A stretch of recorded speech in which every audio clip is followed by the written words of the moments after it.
सबैजनालाई फेरि स्वागत छ मेरो फेरि एकदम आफ्टर लङ टाइम अब होइन बिजी हुनको कारणले गर्दाखेरि पनि अलिकति म भ्लग्स उतितिर पनि आउन सकिनँ र अहिले चाहिँ म हालैमा आबुधाबी क्रनिसमा छु र अहिले रातिको समय भयो भन्दाखेरि अब करिबन 7-8 बजेको छ र मेरो चाहिँ खास एउटा टपिक चाहिँ हजुरहरूमाथि यो रिल बनाउनु कारण चाहिँ मलाई कुनै कतिपय चित्त बुझेन कुराहरू आबुधाबी र युए भित्रमा चाहिँ होइन र के चित्त बुझेन भन्दाखेरि जति पनि हाम्रो टिकटक साथीहरूले पनि हेर्नु भइरहेको छ यो जानिरहेको छ बुझिरहेको छ र कतिपय मान्छेहरू भिजिट भिजामा आउनुहुन्छ यहाँनिर कति पैसा 3 लाख रुपियाँ अहिले नेपालबाट आउनु पनि र अरू कन्ट्रीबाट आउनु पनि धेरै महँगो परिरहेको छ यहाँनिर आउनुको लागि अब धेरै पैसा एजेन्टहरूलाई बुझाउनु पर्ने हुन्छ र उहाँहरूले कस्तो दुःख कष्ट अब सबै एउटै ठाउँ परिवारको मान्छेहरू हुँदैन र कसै अब कस्तो परिस्थितिमा बसिरहेको हुन्छ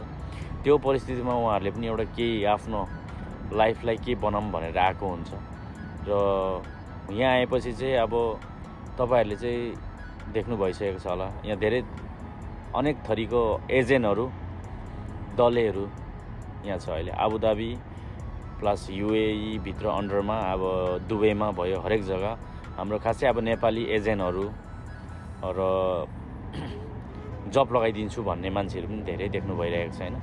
र उहाँहरूले चाहिँ के गर्नु हुँदो रहेछ भन्दाखेरि तपाईहरु अफिसमा आउनुहोस् यस्तो अफिस अब टिकटकमा अब उहाँहरूले एडभर्टाइज हाले टिकटकमा चाहिँ उहाँहरूले अब हैन मिडियामा हालेपछि चाहिँ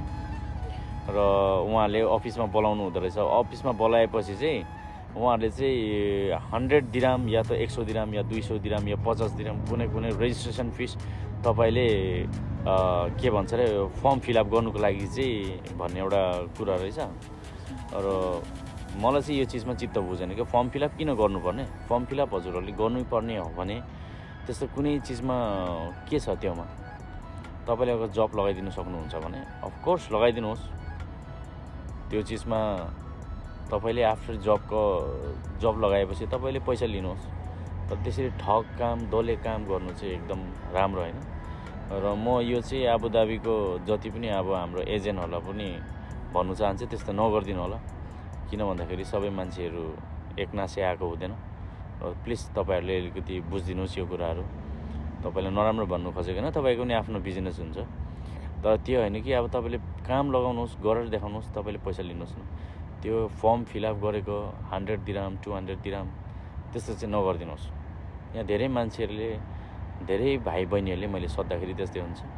यस्तो हो भनेर प्लिज